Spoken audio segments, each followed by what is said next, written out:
ಈಗ ಮಕರ ರಾಶಿಗೆ ನೋಡೋಣ. ನೋಡಿ ಮಕರ ರಾಶಿಯವರಿಗೂ ಕೂಡ ಒಂದು ಗುರುಬಲ ಇಲ್ಲ ಅಂದ್ರೂ ಪರವಾಗಿಲ್ಲ, ಶನಿ ಬಲ ಶನಿ ಬಲ ಇರುವಂಥದ್ದು. ಯಾಕಂದರೆ ಶನಿ ತೃತೀಯ ಸ್ಥಾನದಲ್ಲಿ ಉಪಚಯ ಸ್ಥಾನದಲ್ಲಿದ್ದರೆ ಖಂಡಿತ ಒಂದು ಶನಿ ಬಲ ಇರುವಂಥದ್ದು ಕೂಡ ನಾವು ಕಾಣ್ತೀವಿ. ನೋಡಿ ಯಾವುದಾದ್ರು ಒಂದು ಬಲ ಇದ್ದರೂ ಸಾಕು ಮನುಷ್ಯನಿಗೆ, ಒಂದು ಗುರುಬಲ ಶನಿ ಬಲ ಇದ್ದರೂ ಪರವಾಗಿಲ್ಲ, ತುಂಬ ಒಂದು ಒಳ್ಳೆ ಶುಭ ಯೋಗಗಳನ್ನ ನೀವು ಪಡಿಬೋದು.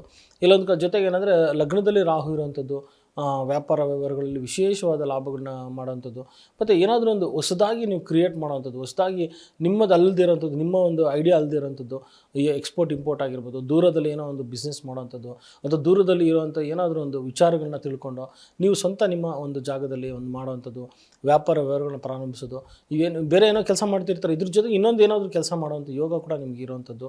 ಜೊತೆಗೆ ಅಂದರೆ ಎಲ್ಲೋ ಒಂದು ಕಡೆ ಆತುರದಲ್ಲಿ ಒಂದು ಸರಿಯಾದ ನಿರ್ಧಾರಗಳಿಂದ ಮುಂದುವರಿಯುವಂಥದ್ದು, ಯಾವುದೊಂದು ವಿಶೇಷವಾಗಿ ಯಾವುದೋ ಒಂದು ಕೆಲಸ ಮಾಡ್ತಿರೋದು ಅದ್ರ ಬಗ್ಗೆ ಸಂಪೂರ್ಣ ಮಾಹಿತಿನ ತಿಳ್ಕೊಳ್ಳಿ, ನಂತರನೇ ನೀವು ಮೂವ್ ಮಾಡೋಂಥದ್ದು, ಮುಂದುವರಿಯುವಂಥದ್ದು ಮಾಡಿ.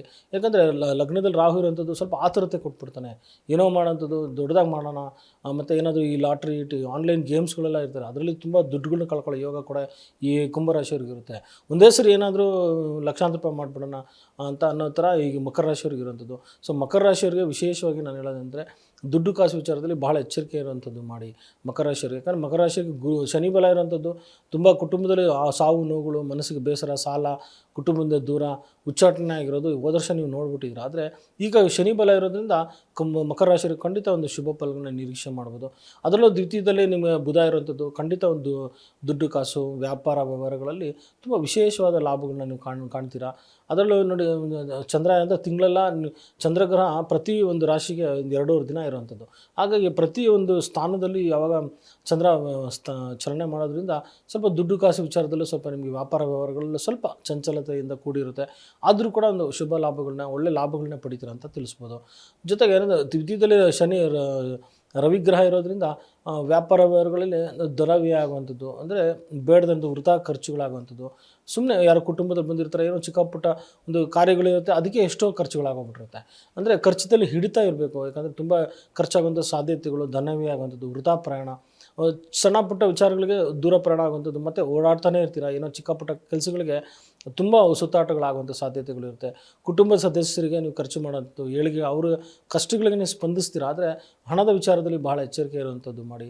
ಜೊತೆಗೆ ಕಣ್ಣಿಗೆ ಸಂಬಂಧಪಟ್ಟಾಗೆ, ಬಲಗಣ್ಣು ಅಥವಾ ಎಡಗಣ್ಣಿಗೆ ಸಂಬಂಧಪಟ್ಟಾಗೆ, ಶಿರಕ್ಕೆ ಸಂಬಂಧಪಟ್ಟಾಗೆ, ಕಾಲಿಗೆ ಆರೋಗ್ಯದಲ್ಲಿ ಆರೋಗ್ಯದಲ್ಲಿ ಸ್ವಲ್ಪ ವ್ಯತ್ಯಾಸಗಳಿರುವಂಥದ್ದು ನಾವು ಕಾಣ್ತೀವಿ. ಅದರಿಂದ ಸ್ವಲ್ಪ ಆಡುವಂಥ ಮಾತಿನಲ್ಲಿ ಕೂಡ ಸ್ವಲ್ಪ ನಿಗಾಯಿಸುವಂಥ ಮಾಡಿ. ಯಾಕಂದರೆ ಈ ಕಡೆ ಕುಜಗ್ರಹನೂ ಇದೆ, ರವಿಗ್ರಹನೂ ಇದೆ, ಜೊತೆಗೆ ರಾಹುನೂ ಇರೋದ್ರಿಂದ ಆಡುವಂಥ ಮಾತಿನಲ್ಲಿ ಸ್ವಲ್ಪ ಮಕರ ರಾಶಿಯವರು ಸ್ವಲ್ಪ ತಾಳ್ಮೆಯಿಂದ ಮಾತಾಡುವಂಥದ್ದು ಮಾಡಿ. ಒಂದು ಯಾವ ಮನಸ್ಸಿಗೂ ಕೂಡ ಯಾರಿಗೂ ಕೂಡ ಹರ್ಟ್ ಆಗಬಾರ್ದು, ಅವ್ರ ಮನಸ್ಸಿಗೆ ನೋವಾಗದ ರೀತಿಯಲ್ಲಿ, ಸರಳವಾದ ರೀತಿಯಲ್ಲಿ, ಒಂದು ಒಳ್ಳೆ ರೀತಿಯಲ್ಲಿ ಅವ್ರಿಗೆ ಹೇಳೋವಂಥದ್ದು ಮಾಡಿ. ಖಂಡಿತ ನಿಮ್ಗೆ ಅನುಕೂಲ ಆಗುವಂಥದ್ದು.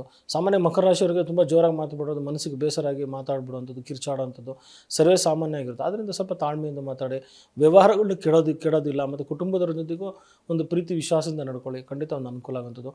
ಅದರಲ್ಲೂ ಕುಟುಂಬದಲ್ಲಿ ಸ್ವಲ್ಪ ಕಿರಿಕಿರಿ ಬಾಧೆಗಳಿರುತ್ತೆ, ಆದರೂ ತಾಳ್ಮೆಯಿಂದ ಇರಬೇಕಾಗುತ್ತೆ. ಜೊತೆ ವ್ಯಾಪಾರ ವ್ಯವಹಾರಗಳಲ್ಲಿ ವಿಶೇಷವಾದ ಲಾಭಗಳನ್ನ ನೀವು ಪಡೆಯುವಂಥ ಸಾಧ್ಯತೆಗಳಿರುತ್ತೆ. ತೃತೀಯದಲ್ಲಿ ಶನಿ ಇರೋದ್ರಿಂದ ರಾಜಕೀಯ ವ್ಯಕ್ತಿಯಲ್ಲಿ ಅನುಕೂಲ ಆಗುವಂಥದ್ದು, ವಿಶೇಷವಾಗಿ ಸಣ್ಣ ಪುಟ್ಟ ಕೆಲಸ ಕಾರ್ಯಗಳಲ್ಲಿ ಮಾಡ್ತಾರೆ. ಈಗ ಸಣ್ಣ ಪುಟ್ಟ ಒಂದು ಸ್ಮಾಲ್ ಸ್ಕೇಲ್ ಇಂಡಸ್ಟ್ರಿ ಆಗಿರ್ಬೋದು, ಸ್ವಯಂ ಉದ್ಯೋಗ ಆಗಿರ್ಬೋದು, ಗಾರ್ಮೆಂಟ್ಸ್ ಆಗಿರ್ಬೋದು, ಅಥವಾ ಸಣ್ಣ ಪುಟ್ಟ ಕಂಪ್ನಿಗಳು ಏನಿದೆ, ಈ ಖಂಡಿತ ಅವ್ರಿಗೆ ದೊಡ್ಡ ಮಟ್ಟದಲ್ಲಿ ಅನುಕೂಲ ಆಗುವಂಥದ್ದು. ಅಂದರೆ ಸುಮಾರು ಒಂದು ಹೆಚ್ಚಿನ ಚಟುವಟಿಕೆ ಅಂತ ಕೊಡುತ್ತಾನೆ. ಲಗ್ನಾಧಿಪತಿನೇ ತೃತೀಯ ಸ್ಥಾನದಲ್ಲಿ ಇರೋದ್ರಿಂದ ಈ ನೆರೆಹೊರೆಯೊಂದಿಗೆ ಒಂದು ಪ್ರೀತಿ ಬಾಂಧವ್ಯದಿಂದ ನಡ್ಕೊಳ್ಳೋಂಥದ್ದು, ಸಹಪಾಠಿಗಳಲ್ಲಿ ಜೊತೆಗೆ ಒಂದು ಪ್ರೀತಿ ವಿಶ್ವಾಸದಿಂದ ಇರುವಂಥದ್ದು, ಜೊತೆಗೆ ಕೆಲಸ ಕಾರ್ಯಗಳಲ್ಲಿ ನಿರತರಾಗಿರುವಂಥದ್ದು ನೋಡಿ, ಹೆಚ್ಚಿನ ಚಟುವಟಿಕೆಯಿಂದ ಕೊಟ್ಟಿರ್ತಾರೆ. ಅದರಲ್ಲೂ ಈ ರೈತರಿಗೂ ಕೂಡ ಒಂದು ದೊಡ್ಡ ಮಟ್ಟದಲ್ಲಿ ಇಳುವರಿ ಆಗುವಂಥದ್ದು, ರೈತರಿಗೂ ಕೂಡ ಒಂದು ಬೆಳೆಗಳಲ್ಲಿ ಒಂದು ದೊಡ್ಡ ಮಟ್ಟದ ಲಾಭಗಳು ಬರುವಂಥದ್ದು, ಜೊತೆಗೆ ಪ್ರಾಣಿ ಸಾಗಾಟನೆ ಆಗಿರ್ಬೋದು, ಪ್ರಾಣಿ ಸಾಕಣೆ ಆಗಿರ್ಬೋದು, ಅದರಲ್ಲೂ ಕೂಡ ಒಂದು ದೊಡ್ಡ ಮಟ್ಟದಲ್ಲಿ ಲಾಭಗಳು ಬರುವಂಥ ಸಾಧ್ಯತೆಗಳಿರುತ್ತೆ. ಜೊತೆಗೆ ಕ್ರೀಡಾಪಟುಗಳು ಕೂಡ ಉತ್ತಮವಾಗಿರುವಂಥದ್ದು ಕೂಡ ನಾವು ಕಾಣ್ಬೋದು. ನೋಡಿ ಶನಿ ಏನಂದರೆ ತೃತೀಯದಲ್ಲಿ ಇತ್ತಂದರೆ ರಾಜಕೀಯ ವ್ಯಕ್ತಿಯರಿಗೂ ಒಂದು ಒಳ್ಳೆಯ ಹೆಸರು, ಕೀರ್ತಿ, ಪ್ರತಿಷ್ಠೆಗಳು ಬರುವಂಥ ಸಾಧ್ಯತೆಗಳಿರುತ್ತೆ. ಯಾಕಂದರೆ ತೃತೀಯದಲ್ಲಿತ್ತು ಅಂದರೆ ನೆರೆಯವರ ಬೆಂಬಲ, ಅಕ್ಕಪಕ್ಕದವರ ಬೆಂಬಲ, ಸಹಪಾಠಿಗಳ ಬೆಂಬಲ, ಒಂದು ಪ್ರಬಲವಾಗಿರುವಂಥದ್ದು, ಒಂದು ಸಂಘಟನೆ ಮಾಡೋಂಥ ಒಂದು ಅಷ್ಟು ಶಕ್ತಿ ಮಕರ ರಾಶಿಯವರಿಗೆ ಇರುತ್ತೆ. ಯಾಕಂದರೆ ಲಗ್ನಾಧಿಪತಿನ ತೃತೀಯದಲ್ಲಿರುವಂಥ ಹೆಚ್ಚಿನ ಚಟುವಟಿಕೆಯಿಂದ ಇರುವಂಥದ್ದು, ಒಂಥರ ಶಕ್ತಿನೇ ಕೊಗೋದಿಲ್ಲ. ಬೆಳಗ್ಗೆಯಿಂದ ಸಾಯಂಕಾಲ ತನಕ ಅಷ್ಟು ಕಷ್ಟಪಟ್ಟು ಓಡಾಡೋದು, ಕೆಲಸಗಳಲ್ಲಿ ನಿರತರಾಗುವಂಥದ್ದು, ಆ ಒಂದು ಕೆಲಸದಲ್ಲಿ ನಿರತರಾಗೋದು, ಇಲ್ಲೋಗೋದು ಅಲ್ಲೋಗೋದು, ತುಂಬ ಹೆಚ್ಚಿನ ಒಂದು ಚಟುವಟಿಕೆಯಿಂದ ಕುಗ್ಗದೆ ಒಂದು ಸ್ಫೂರ್ತಿಯಿಂದ ಕೆಲಸ ಮಾಡ್ತಿರ್ತಾರೆ. ಹಾಗಾಗಿ ಒಂದು ಸ್ವಲ್ಪ ಆರೋಗ್ಯದ ಕಡೆ ಸ್ವಲ್ಪ ಗಮನ ಕೊಡುವಂಥದ್ದು ಮಾಡಿ ಖಂಡಿತ ಒಂದು ಶುಭ ಫಲಗಳನ್ನ ನೀವು ನಿರೀಕ್ಷೆ ಮಾಡೋದು ಮಕರ ರಾಶಿಯವರಿಗೆ.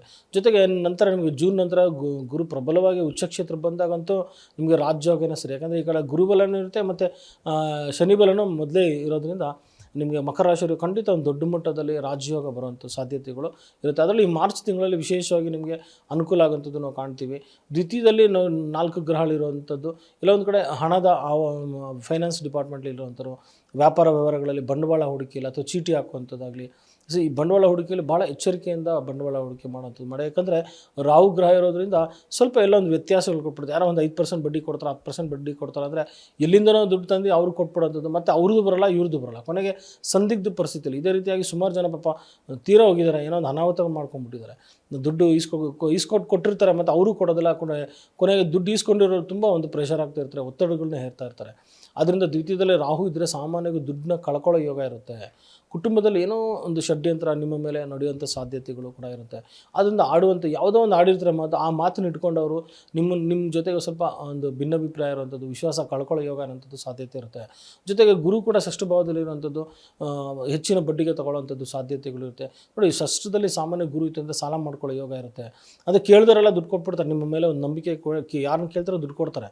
ಆದರೆ ಹೆಚ್ಚು ಬಡ್ಡಿ ಇರುವಂಥದ್ದು, ಆ ಥರ ಹತ್ರಕ್ಕೆ ಹೆಚ್ಚು ಹಣ ತೊಗೊಳ್ಳೋವಂಥದ್ದು, ಏನೋ ಒಂದು ಆನ್ಲೈನ್ ಮಾಡೋದು ಅಥವಾ ಇನ್ನೇನೋ ಒಂದು ಮಾಡೋಕ್ಕೋಗಿ ದುಡ್ಡು ಕಳ್ಕೊಳ್ಳೋ ಯೋಗ ಇರೋಂಥದ್ದು ಕೂಡ ನಾವು ಮಕರ ರಾಶಿ ಕಾಣ್ತಾ ಇದ್ವಿ. ನೋಡಿ, ಪರಿಹಾರ ಅಂತ ಬಂದಾಗ ಹನುಮನ ಪ್ರಾರ್ಥನೆ ಮಾಡುವಂಥದ್ದು.